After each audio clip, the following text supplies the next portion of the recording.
So we have Connecticut DEP here, which is great. And I'm just going to read both of the bios at the same time, Stacy and Carlos, and kind of just keep things moving. But so Stacy Pappano transferred back to the municipal wastewater program in December of 22 to take on the role of supervising environmental engineer. Stacy has degrees in civil and environmental engineering from Clarkson University and a degree in chemical engineering from the University of New Haven. She's been in municipal facilities and clean water fund program for 13 years, as well as other programs at Connecticut DEP. And then Carlos Esguerra started his career at DEP in 2007, working with Coastal Permitting and Enforcement Office. He worked for 2 years with the Connecticut Military Department, managing the Environmental Performance Assessment System. Carlos then accepted a position with DEP and Municipal Wastewater Program. And after 12 years in this program, Carlos helped to implement the Clean Water Fund program on numerous planning, design, and construction projects, as well as leading efforts to increase storm resilience awareness and preparedness on municipal wastewater projects. So with that, I'm not sure who's starting first. Looks like Stacy. Welcome, Stacy. Let's welcome DEP.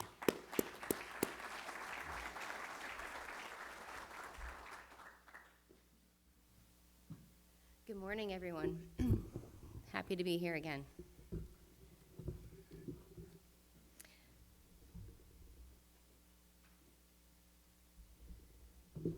So today we're going to go over a few updates from our program. I'm going to cover our Clean Water Fund, the priority list, Bill and Baba, and I'll also talk to you about what's new in the world of PFAS and how we're going to strategize for monitoring under the NEPTES program.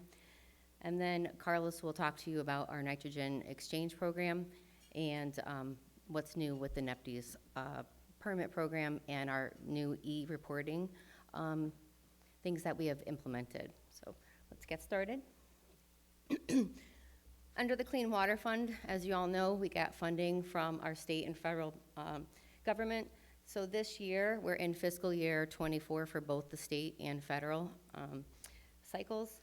And we have 40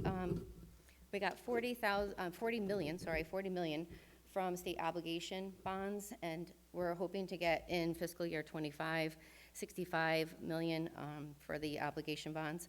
You can see that we did not get any state revenue bonds for fiscal year 24 or 25. And you can also see that our federal capitalization grant, which comes from our Clean Water SRF allocations, is actually reduced from previous years.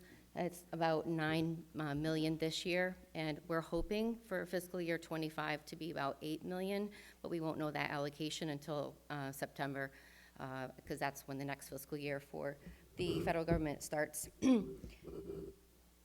So you can see there that we had, in 23, we had quite a bit in state revenue bonds, and we also had more money in the obligation bonds, but we've been reduced. So, all right. So after we got our allocations, we created and developed our fiscal year 24 and 25 priority list.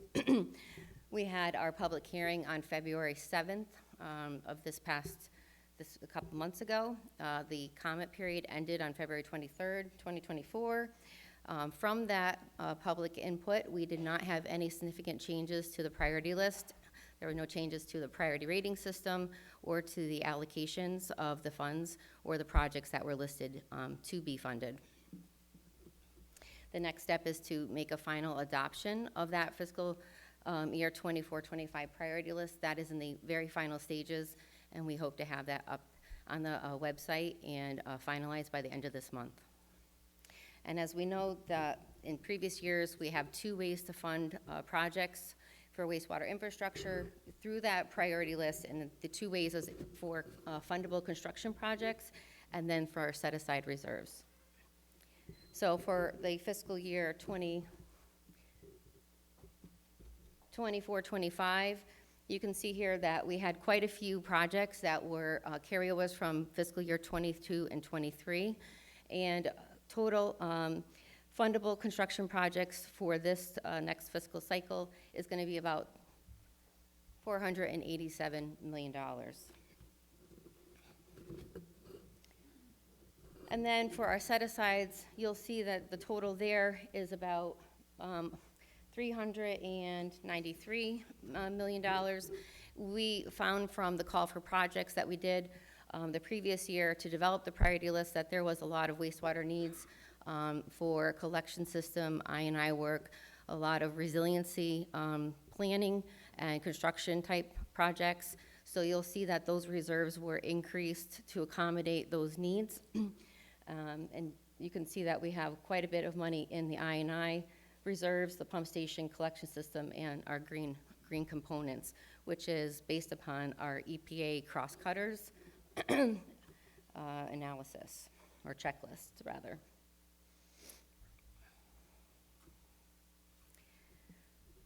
The bipartisan infrastructure bill also is providing additional funding for wastewater infrastructure. The primary or key priority of bill is to provide funding to distressed communities and make things more equitable. We are getting bill supplemental funds through that.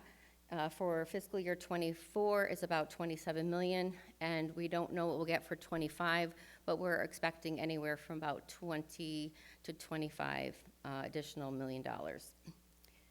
The Bill Clean Water SRF General Supplemental Grant is also being provided through our Clean Water Fund, and we're going to prioritize that in line with the intent of the bill. So we are going to be giving that to distressed communities who are also going to be addressing CSO and SSO removal. Bill monies are also coming through the state, but they're not going to be included for Clean Water Fund. They're going to fund other sources, such as our emerging contaminants and the sewer overflow and stormwater reuse municipal grant program, which is known as OSG.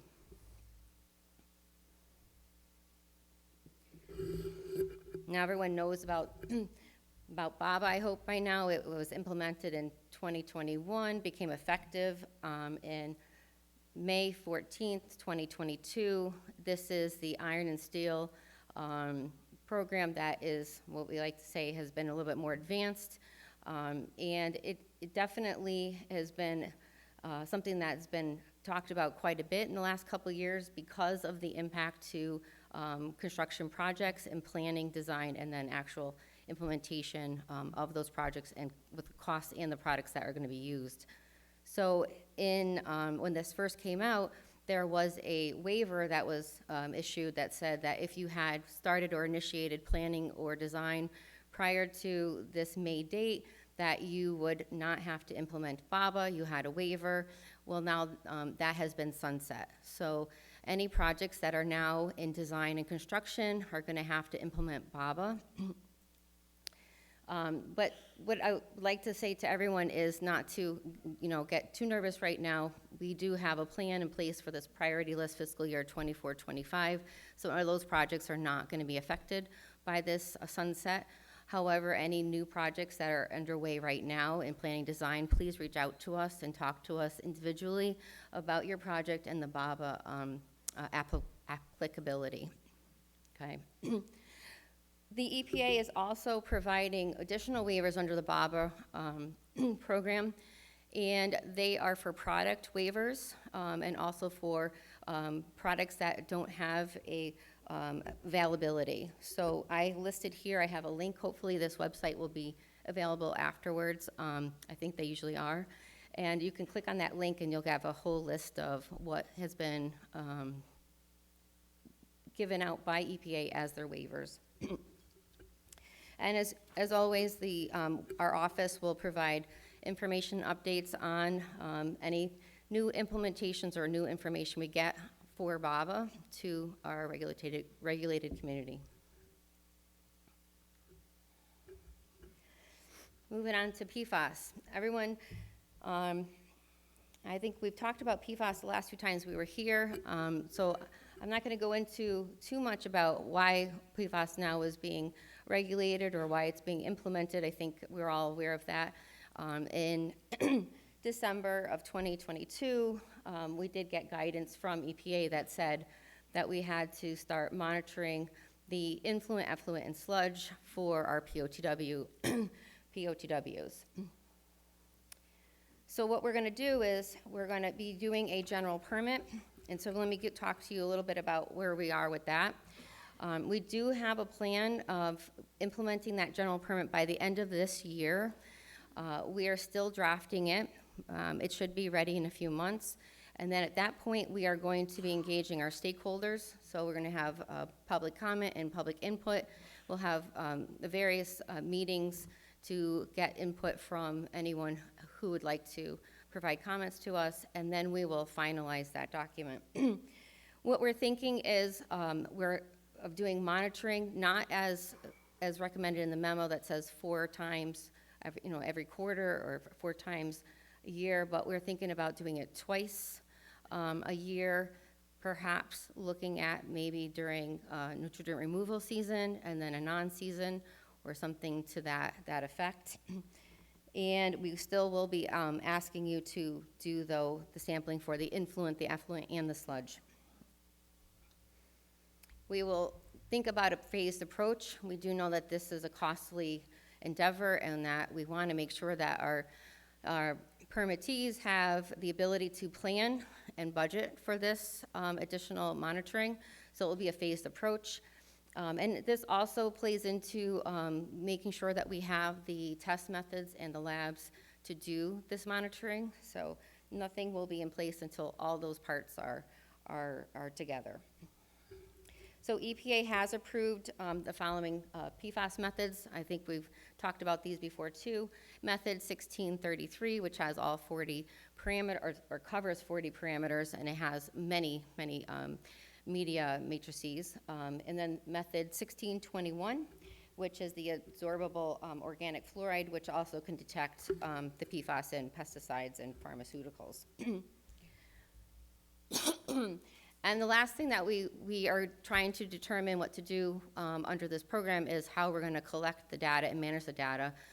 It is recommended by EPA to do it through our DMR system, but Carlos will talk to you a little bit later about our e-reporting initiatives, and so we're kind of deciding how we're going to do that and implement that through the general permit, if it's going to be through the DMRs, MORs, or some other avenue.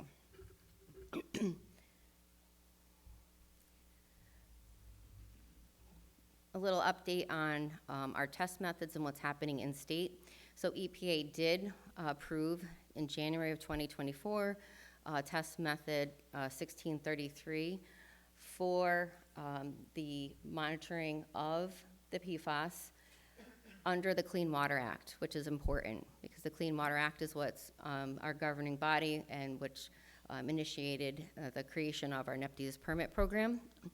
The next step is for them to then adopt it into the Code of Federal Regulations. Code of Federal Regulations, that's another really important step because then that is going to make it the regulatory requirement to use that for our monitoring.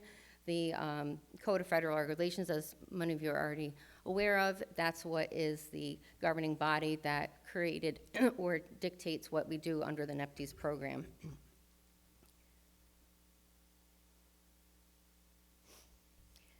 Both the method 1633 and 1621 have been vetted and gone through the multi-lab verification process through EPA. I have a link here if anyone's interested in diving into that a little deeper. They have all the data and information posted on their website. Now, how does that play into Connecticut? So in Connecticut, we have our state certified labs through our Department of Public Health, and that process is underway. The Connecticut Department of Public Health, the Environmental Laboratory Certification Program, they have certified method 1633 now, so that is a go. However, they've only done that certification for aqueous matrices. So currently DEEP has put in a formal request for them to expand that to the other matrices, especially solids, meaning our biosolid sludge, and for tissue, because we want to make sure we can do our quality monitoring, of our in-streams for our program at DEEP and at DPH. And what's next? Oh, the other thing too is that it did not also include method 1621. It's only 1633 right now. So that is, I think that's on the future. My contacts have told me that they're gonna tackle 1633 first and then they'll work on 1621. At DEEP, I don't know if anyone's aware of this, but at DEEP we have a protocol or a program. It's called the RCP, right?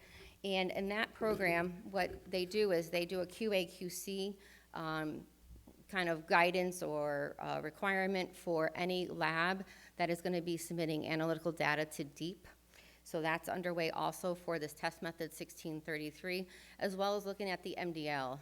So the confidence level at 99% to provide those test results. That's outside of our office and our program. But I do know that that is expected to be finalized, hopefully, by the end of this year.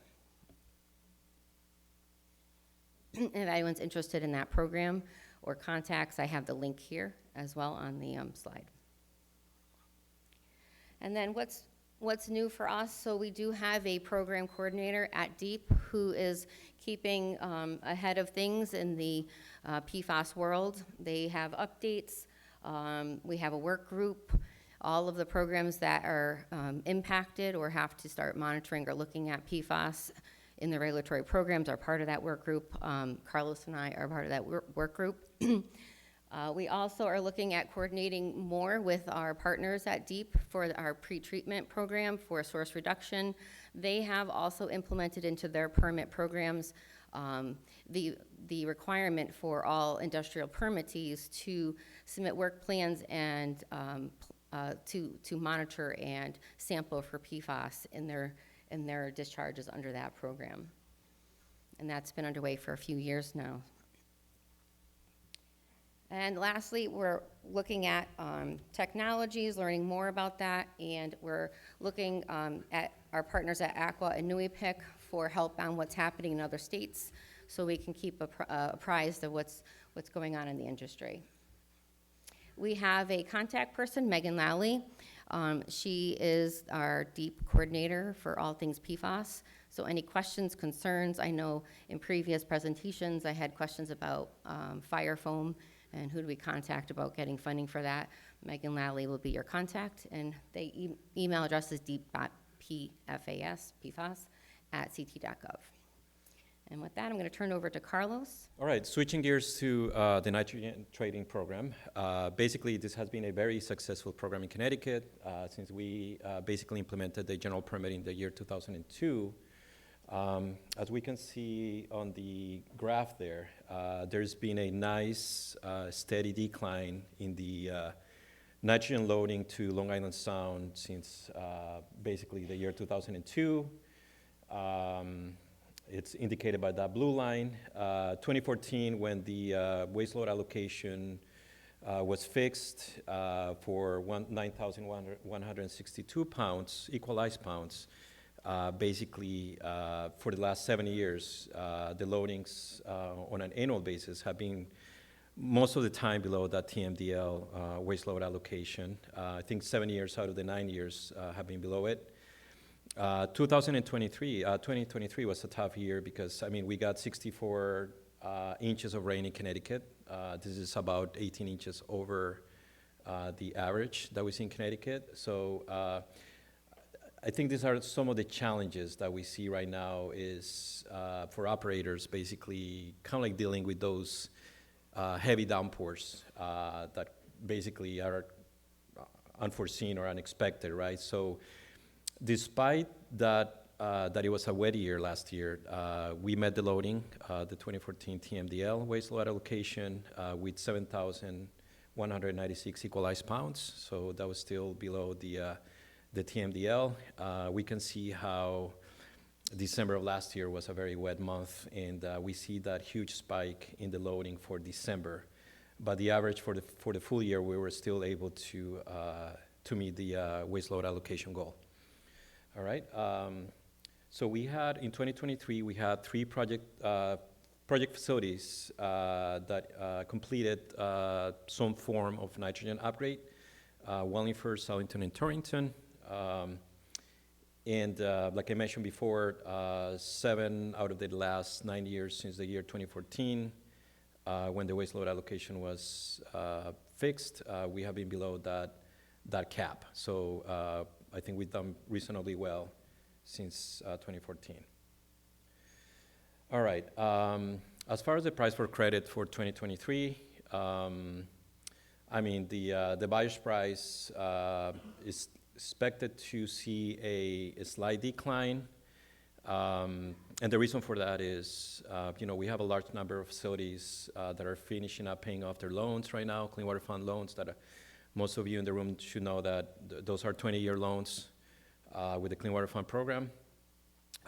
And there's also compounded by the fact that we have a fewer number of facilities that are going to be implementing nitrogen, right? I think in the last few years we have been switching gears to phosphorus, so nitrogen is winding down. But so for the year 2023, the price of a credit for buyers has been set at $4.87.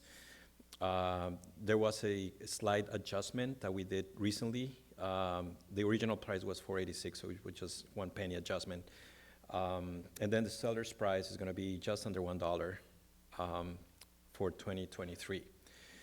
I just want to go over a little bit what the next steps are.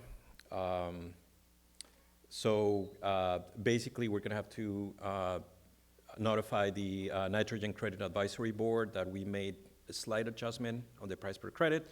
We're going to try to do this through email and get a confirmation or approval of that adjustment. Then after that happens, we're going to notify our commissioner that this is the final prices. Then after that happens, Ileana, who's here in the room with us today, will be sending out the final invoices to those communities that are going to be buying credits. I just want to point out that we recently, last month or so, we sent out a draft invoice to some of the communities just to show them basically the price that they would have to pay for buying the credits. I just want to mention that please do not send payments because those are just draft invoices. We received a payment from one of the communities, so we'll be returning the check. But just make sure that you don't pay based on those draft invoices. All right, so basically buyers need to purchase the credits no later than July 31st of this year. And by August 15th, the agency will be, basically the facilities that are selling credits will receive payments from the state. So that's just a timeline for next steps. All right, switching gears to what Stacy mentioned about the updates to the MOR and NAR reporting systems. So we're basically transitioning into a data reporting format and process that basically will significantly improve our ability to acquire the data, aggregate it, and most importantly, be able to analyze it. I think the majority of you know, right now we're getting MORs. 75% of the MORs that we get are being submitted on PDF.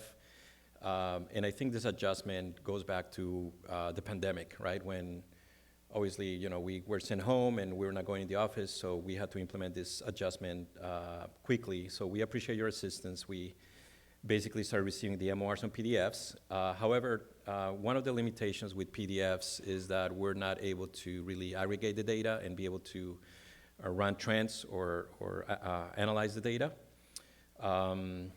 So 91 permittees, basically that's our whole regulated community right now, will be required to submit the updated MOR form. 78 of these facilities are going to be covered under the general permit for nitrogen trading program, and they're going to be required to submit the updated or submit the data using the updated NAR submittal process. So we started outreach on March 15th of this year. We basically sent out a package via email to all of the POTWs, and the package included 5 attachments, memo signed by my director, Nisha Patel, copy of the subscriber agreement, the updated MOR instructions, updated NAR instructions, and then FAQ on the subscriber agreement. All right, so the reason why we need a subscriber agreement is because we're basically trying to do away with wet signatures, right? We're trying to make the process easier so that by the time an MOR is submitted in Excel, basically the operator that is authorized to submit the data would just have to enter his or her name on the form, and that would constitute basically the certification that the data is true and accurate, right? So that's one of the reasons why we need to sign this subscriber agreement. A little bit of legwork at the beginning, but I think in the long term, it should make our job a whole lot easier, not only for you guys, but also for us. I just want to point out a couple of sections in the subscriber agreement that are very important, right? The first section is Part D, where the signatory signs the subscriber agreement. Who is the signatory? This is a person in the municipality that basically is authorized to sign official documents on behalf of the town or municipality, right? Could be the first selectman, the mayor, WPCA chairman. And basically, that person, there is this other table that we have in Part D that basically where the signatory would have to identify what are the operators that are authorized to submit the data, right? So we have a couple of boxes there because not everybody's going to have to do NARs, where you can select, what form is that operator being authorized for, right? So please make sure that the signatory fills out that Part D. And Part E basically is the subscriber, where the subscriber signs, and again, the subscriber is the reporter, the same person that is going to be submitting the data. So we're asking subscribers to sign Part E as well, right? Let me see what else. Again, there's another point that I wanted to make is every time there's a new subscriber added, like if there's a new operator working for the facility, we want to ask that you submit us an updated subscriber agreement to identify that new person. All right, moving on. All right, so for the updated MOR form, again, like I mentioned before, after the pandemic, we had to implement this process in a short period of time. So right now, about 75% of the MORs that we get are in PDF format, which really limits our ability to process the data. I'm just going to walk through the steps that we're asking for implementing the new MOR process. So the first step is, we're asking communities to send us a complete copy of the subscriber agreement. There is a seasonal employee, his name is Edward Bice, who's been basically helping us with this process. So you would email it to him. Then you would send us a copy of the current MOR in Excel format to that email address that is listed there. Then DEP is going to add 4 fields to your MOR, which are highlighted in the green box. Basically the year, the month, the facility, and basically there's going to be a space for entering the name of the authorized subscriber. And basically those minor changes, when we save the MOR file in our records, we'll be able to run trends through this program that Ed wrote for us. We'll be able to run queries on the data that is being submitted. After you submit your subscriber agreement and you get the final MOR form updated with those 4 fields, basically you will be able to start using the MOR right away. So I know that May 15th is coming up next week, so for those facilities that have already filled out the subscriber agreement and have received the updated MOR, they can start using that MOR form for the April data. All right? All right, I'm almost done. Updated NAR form. We're also implementing a new reporting system for NARs. Generally, we're also asking facilities to fill out the subscriber agreement form, email it to advice. DEP will send each authorized subscriber a link to the shared drive. This is going to be in Microsoft SharePoint. The subscriber is basically going to be able to sign in and receive access into the system. And every time the subscriber logs in with an email address, he or she will receive either a text or a call to verify the identity. So instead of facilities entering the data on the current nutrient analysis report form, they're going to be able to enter the data directly in this online portal. And I have a screenshot of what that page is going to look like. So for every month that you submit your nitrogen data, basically you enter for the month. On the right-hand side, you can see the actual form where you will be able to enter the data. One of the big differences after the general permit for nitrogen was updated in January of this year is that we're now asking for nitrite and nitrate to be reported separately. I think in the past, we used to combine the two parameters. Now we're asking the two parameters to be separate. And we actually have created a field in the form where you will be able to report all those parameters separately. After you enter the data, you just hit save, and you're done. It's a very simple process. Again, instead of entering the data in this Excel form that you have been emailing to us, you can enter the data directly into this portal, and that's basically going to suffice the process. All right. Where are we with this implementation as of today? So as of today, we're approaching 44 permittees that have submitted subscriber agreements. Again, our goal is 91, so I mean, we're about halfway through it. We're approaching halfway. 43 out of the 78 facilities have been given access to the system, but only 17 have started using the NAR system. And 37 out of 91 are ready to start using the updated MOR. So I was asked a question this morning, when can I start using my new MOR form? If you have already submitted your subscriber agreement and you already have received a copy of your updated MOR, you can start using your new MOR sheet right away.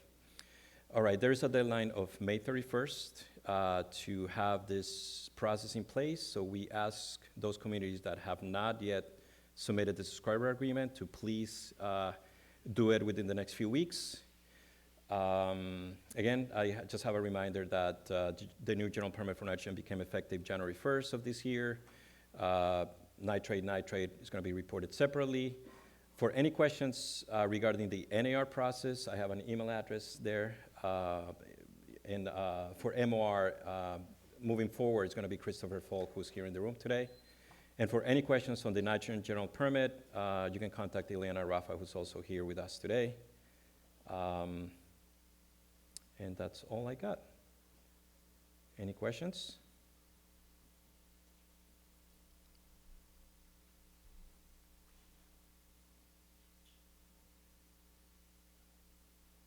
Okay. Thank you.